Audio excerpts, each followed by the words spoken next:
Salut tout le monde, bienvenue dans cette nouvelle vidéo. Je suis enfin de retour, vous m'avez manqué dans le métaverse. Je voulais un peu vous raconter de mes nouvelles capillaires et puis mes nouvelles tout court. Je suis en train de me dire que mes ongles sont dans un état pitoyable, il faut que je refasse mon petit vernis parce qu'en fait il y en a un qui s'est cassé parce que aussi après j'ai enlevé tous mes vernis semi-permanents et ensuite j'ai frotté mon four parce que en fait j'étais dans une sorte de prostration et j'étais assise sur mon canapé et je me suis dit pourquoi...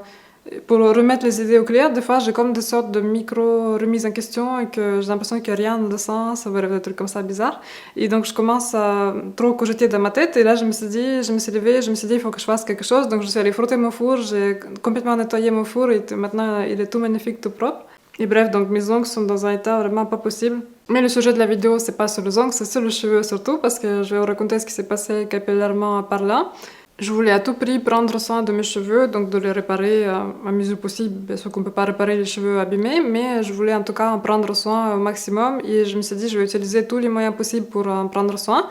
Et vu que j'avais déjà des produits de commerce, des masques silicone, des choses que j'avais achetées, que j'utilisais, qui marchaient très très bien, je me suis dit il faut que je teste aussi des choses naturelles parce qu'il y a eu un déclic dans ma salle de bain, c'est qu'à un moment je fais mon shampoing comme d'habitude. Avant de faire mes shampoings, maintenant à chaque fois j'imbibe mes cheveux d'huile et j'ai pris une huile, une sorte de sérum huile L'Oréal, le truc huile qu'on met en finition, je les ai mis sur mes longueurs. Je fais mon shampoing comme d'habitude, je fais mon après-shampoing comme d'habitude et au moment de me sécher les cheveux, je pense que chaque femme connaît cette sensation horrible d'avoir les cheveux poisseux quand on commence à les sécher et on se rend compte qu'ils sont pas aériens, ils sont comme alourdis, ils sont un peu mi-gras, mi-rêches et on sent qu'ils veulent pas sécher jusqu'au bout, ils restent comme des petits cheveux gras. Donc j'ai commencé à avoir cette sensation et c'est déjà plusieurs fois que ça m'est arrivé. Je sais pas de quoi ça dépend parce qu'on dirait que des fois les cheveux saturent de tous les soins qu'on leur fait. Il suffit qu'on fasse, vu que je me lavais les cheveux tous les 2 jours, tous les 2-3 jours, et à chaque fois j'utilise toujours les masques siliconés, très réparateurs, très hydratants. À chaque fois, je pense, des fois il y a des moments que les cheveux sont un petit peu trop saturés avec tous ces produits silicone, glycérine, et ce qui fait que je pense mes cheveux ont été un peu poisseux. Donc là ça a été un déclic et je me suis dit il faut vraiment que j'achète un produit, un shampoing et un après-shampoing naturel pour pouvoir alterner, pour faire un peu une période, comment dire, quelques lavages au naturel, quelques lavages au silicone et produits de commerce standard. Et donc là, j'ai acheté un shampoing comme ça, savon d'Alep, c'est un shampoing Nagel pour cheveux normaux, savon d'Alep, huile d'olive, tout ça. Donc shampoing naturel avec une composition très bien, sans silicone, sans sulfate trop agressif, bref, très très bien.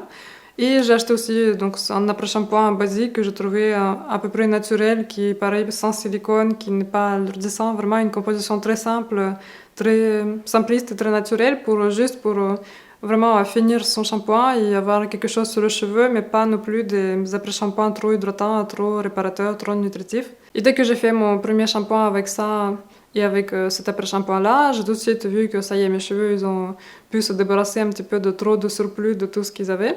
Et là, ça m'a donné encore une autre idée. Je me suis dit, il faut que je me remette à faire mes bains d'huile. Donc, il faut que je refasse mes bains d'huile comme je faisais avant. Il y a longtemps encore, j'ai une période naturelle où je faisais beaucoup de bains d'huile. J'appliquais l'huile de coco, l'huile d'olive la nuit, des fois je mettais comment ça s'appelle, l'avocat, le truc comme ça, les yaourts. Et c'est vrai que j'étais à fond là-dedans, mais ma période naturelle ne m'a pas convaincue. Finalement, j'étais repassée aux produits de commerce, produits standards. Et finalement, j'ai trouvé un site comme Aromazone, mais version roumaine. Enfin, c'est un site roumain qui livre en Hongrie, donc j'ai trouvé ça. J'ai passé des heures et des heures à étudier les huiles et je me suis rendu compte qu'il y avait des huiles pénétrantes qui pénètrent la fibre capillaire et les huiles qui sont filmogènes, qui restent sur la surface de la cheveux mais qui ne pénètrent pas dans le cortex. Et ça, je ne savais pas avant. C'est vrai que même quand j'étais dans ma période naturelle à fond, je ne savais pas du tout qu'il y avait des huiles pénétrantes et les huiles non pénétrantes. Sur ce site, j'ai commandé plusieurs huiles. J'ai vraiment commandé une dizaine d'huiles, de beurre végétaux, beurre de bakuri, beurre de kupuasu, babassu oil, beurre de murumuru, beurre de cacao. Donc je choisis que des huiles pénétrantes et j'en ai pris une qui n'était pas pénétrante, c'était l'huile de pastèque. Oui, je ne savais pas que ça existait, l'huile de pastèque. Et j'ai fait même un sérum moi-même, que je vous en ai fait une vidéo. D'ailleurs, j'ai filmé une vidéo sur le sérum fabriqué maison. J'ai même acheté un petit flacon que je mélangeais dedans avec de la vitamine E, vitamine A. Bref, j'ai fabriqué mon petit sérum capillaire comme c'était suggéré sur ce site. Et au début, j'ai cru qu'il était pas mal, mais en fait, au final, j'ai pas trop aimé parce que c'est quand même graissant par rapport, si on compare aux huiles qu'on achète au supermarché. ça va vraiment être des huiles un peu plus qui graissent plus. Donc pour moi, personnellement, j'aime pas trop bien l'utiliser tous les jours comme ça en finition parce que ça fait un effet gras quand même par rapport aux huiles sèches qu'on peut trouver dans le commerce. J'ai acheté aussi l'huile de brocoli. Beaucoup disent de bien que l'huile de brocoli c'est comme du silicone mais naturel. Elle a un effet semblable au silicone. Bon, je peux pas dire que c'est vraiment semblable au silicone. On va dire oui, c'est vrai qu'elle est pas très très grasse, donc ça va. Mais je me verrai pas encore une fois. C'est quand même des huiles végétales naturelles quand on les applique. Elles pénètrent pas, comment vous dire, les huiles de commerce quand on les achète et quand on les applique, même si on en a mis un peu trop et que sur le coup l'effet est un peu gras, au fur et à mesure de quelques minutes, dans une demi-heure, les cheveux ils absorbent, je sais pas, ça s'évapore, je sais pas comment ça marche, mais en tout cas les cheveux reviennent dans leur état normal, pas gras. Alors que les huiles végétales, si on a le malheur d'en mettre un peu trop, là c'est catastrophique parce que les cheveux restent poisseux et gras jusqu'à ce que vous laviez. Les huiles, j'ai décidé de les utiliser seulement en bain d'huile la nuit, quand voilà, je laisse poser 12 heures ou 10-12 heures, parce qu'apparemment, voilà, les huiles pénétrantes qui pénètrent, qui ont des propriétés pénétrantes, il faut les laisser au minimum 12 heures. Donc c'est mieux de les laisser vraiment toute une nuit. Parce qu'il y a aussi quelque chose que j'ai appris sur le cheveu, c'est que le cheveu est hydrophobe, c'est-à-dire que si on veut vraiment garder les cheveux beaux au maximum et en prendre soin et avoir vraiment les beaux cheveux, c'est ce qu'il faut faire quand on nous met sur les masques qui sont hydratants, hydratation, nutrition. Vous savez, souvent sur les masques, c'est soit un masque nutritif, soit un masque hydratant. Et ce que j'ai appris, c'est que tout ça, c'est du marketing, c'est-à-dire que le cheveu n'a pas du tout besoin d'hydratation, ni de nutrition. D'ailleurs, en fait, tout ce qu'il a besoin, le cheveu, c'est d'éviter l'eau, d'éviter l'humidité. C'est-à-dire que quand on mouille le cheveu, quand il est imbibé d'eau, les petits écailles, comment ça s'appelle, les écailles de cheveux, en fait, ils s'ouvrent, ils deviennent rêches, et le cheveu est beaucoup plus fragile quand il est humide, quand il est mouillé. Le mieux, ce qu'on puisse faire, c'est d'avant de faire son shampoing, de toujours les imbiber de quelque chose, soit d'un masque avec des huiles végétales naturelles, si vous préférez, soit avec des huiles de commerce, ou voilà, soit avec un masque de commerce. Et ensuite, après, faire le shampoing. Comme ça, le fait de les mouiller, d'avoir le shampoing, les tensions actifs, agressifs sur le cheveu, le fait que vous ayez mis auparavant un masque ou quelque chose de gras, ça va glisser sur le cheveu, ça va moins agresser les écailles et ça va moins agresser le cheveu. Et donc, finalement, après, quand le cheveu est moins, en gros, plus il est protégé de l'eau, plus il est imbibé de quelque chose, entouré d'une huile, de quelque chose de gras ou de quelque chose de siliconé, plus il va être en meilleure santé. Quand je dis en meilleure santé, bien évidemment en meilleur état, parce que bon, c'est très bien que les cheveux c'est une matière morte. Ça, c'était quelque chose qui a vraiment tout mis à sa place. Je me suis dit, c'est ça en fait la clé pour avoir de beaux cheveux, c'est pas toute cette histoire d'hydratation, nutrition, parce qu'avant je pensais même qu'il fallait mettre un peu de l'eau sur ses cheveux parce qu'ils ont soif quand il fait chaud, vous savez, quand il fait l'été, quand il fait chaud, quand ils sont un peu secs, on a l'impression qu'ils ont besoin d'hydratation, ils ont besoin d'eau, comme s'ils avaient besoin d'être un peu humidifiés, mais en fait pas du tout. Le cheveu craint l'eau, c'est d'ailleurs pour ça quand il fait humide, quand il pleut, il commence à friser, il commence à gonfler parce que les écailles s'ouvrent. Et c'est pour ça aussi que notre cuir chevelu fabrique du sébum, c'est pour justement enrober chaque petit cheveu et pour qu'il soit plus résistant face à l'eau et qu'il s'abîme moins. Donc je continue la suite de mon histoire, j'ai fait quelques bains d'huile, j'en ai fait peut-être entre 5 et 8, et pas tous les jours bien sûr, mais chaque fois que je me lavais les cheveux, j'essayais de faire un bain d'huile laver la nuit et le lendemain je me lavais les cheveux. Et l'effet m'a beaucoup plu, donc mes cheveux se sont bien débarrassés de ce surplus de silicone, des effets, comment dire, des effets qu'il y avait grâce au silicone, je pense qu'il y avait un petit surplus. Les cheveux sont devenus beaucoup plus aériens tout de suite. Aussi, j'ai fait quelques après-shampoings, au lieu d'utiliser mes après-shampoings réparateurs qui sont très très fortement reconstructifs. J'ai utilisé cet après-shampoing-là juste réparateur simple avec des ingrédients naturels et simples. Et j'ai tout de suite vu que les cheveux, ils ont retrouvé cette façon d'être aériens. Ils sont beaucoup plus légers, beaucoup moins alourdis. Et ce que je faisais, c'est que je faisais mon masque, mon bain d'huile. Le lendemain, je me lavais les cheveux 2 fois. J'essayais aussi de pas frotter la longueur, mais quand même la shampouiner un petit peu quand même pour que l'huile parte. Et en 2 shampoings, ça partait très bien. Et ensuite, je finissais toujours par un après-shampoing. Donc, soit l'après-shampoing comme ça, ou aussi des fois, j'utilisais les après-shampoings d'autres que j'avais avec des silicones standards. Et ça marchait très bien parce que les cheveux, à la fin, ils étaient très soignés, très brillants.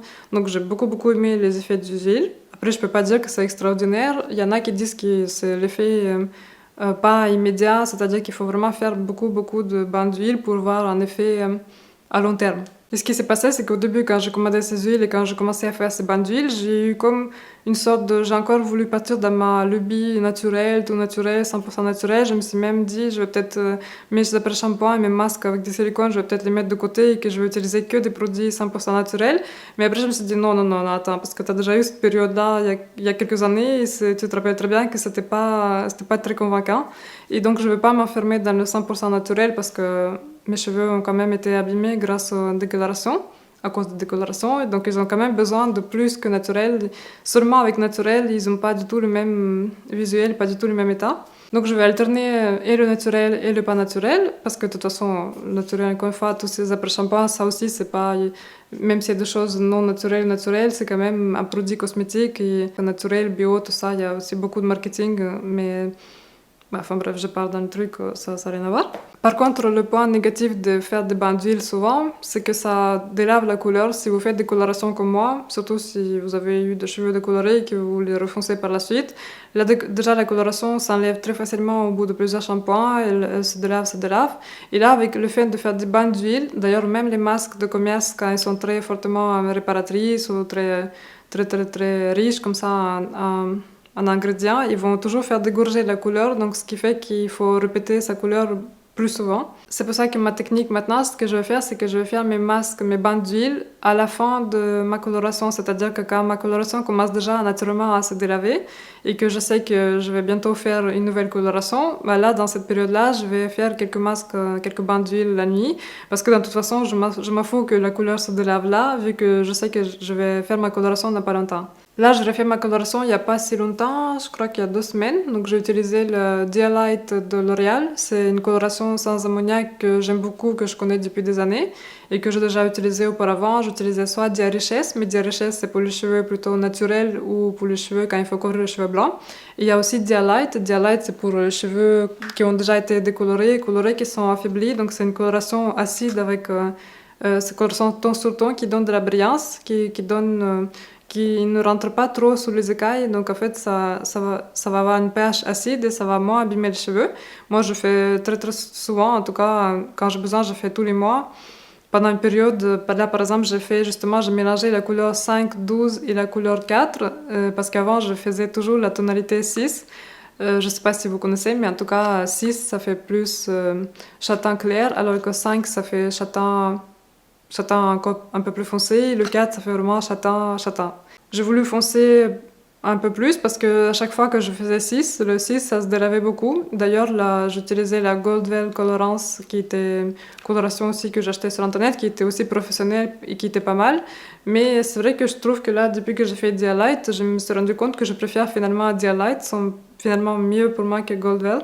C'est avec un activateur comme ça qu'on peut utiliser soit 9 volumes, soit 6 volumes. Là, moi, vu que je voulais bien foncer, bien que ça tienne un peu plus longtemps, j'ai utilisé 9 volumes. Et on va voir si ça va tenir un peu plus, parce que c'est vrai que les Golden Colorants que je faisais avant, ils tenaient à peine un mois, et au bout d'un mois, ça se délavait. Et en plus, déjà, même si je choisissais les nuances froide. Je sais pas pourquoi ce qui s'est passé, mais ça donnait des reflets, des petits reflets rouges ou orange. Là, avec celle-ci, pas de problème, ça va beaucoup mieux. Le reflet est beaucoup plus froid. Voilà donc mes nouvelles capillaires. Et enfin, il y a un dernier produit que je voulais vous montrer, que j'ai acheté dernièrement et qui m'a beaucoup plu, qui m'a vraiment étonnée par son efficacité.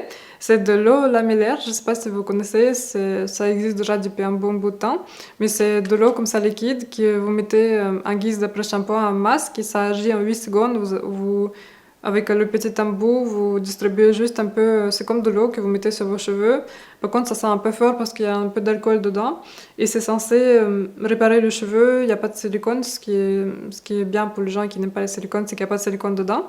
Bon, moi je m'en fous, mais en tout cas, ce qui est bien, c'est que ça n'alourdit pas du tout les cheveux. Ça fait les cheveux brillants, doux, ça les répare, ça les démêle. Et en même temps, ça les alourdit pas. En fait, c'est que maintenant que depuis que j'ai des cheveux qui ont été décolorés, que j'ai recoloré, que je vois les produits qui sont vraiment, entre guillemets, miraculeux, qui marchent super bien, ou des produits qui sont un peu moins efficaces.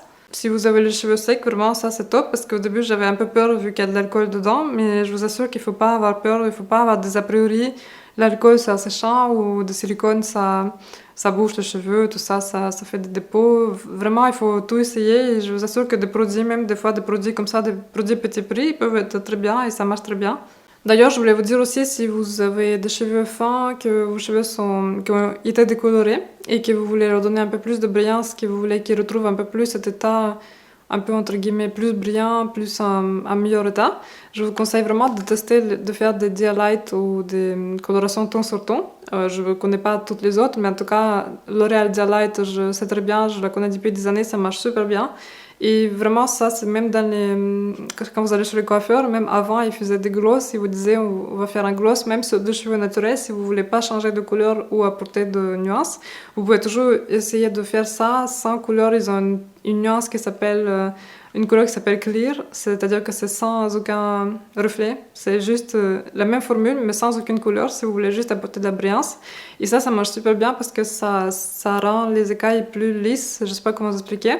Mais en tout cas, sur moi, ça fait vraiment des effets super, mes cheveux, enfin, depuis que j'ai refait quelques colorations. Parce qu'en fait, si nos cheveux ont été décolorés et que le pigment est parti, et qu'on ne refait plus jamais derrière des tons sur tons, des glosses, qu'on ne les remplit pas de pigment derrière, le cheveu reste toujours avec des écailles ouvertes et qui pigment qui sort. Et donc, en fait, le cheveu va se casser petit à petit, il va pas être vraiment en bon état. C'est pour ça que si les cheveux ont été décolorés une fois, c'est vraiment bien de le faire pendant quelques temps, tous les 2 mois, peut-être tous les mois, tous les 2 mois, tous les 3 mois. Ça dépend de la couleur que vous voulez. Leur faire des glosses comme ça, des colorations ton sur ton, ça va vraiment aider à avoir l'apparence plus lisse, plus brillante.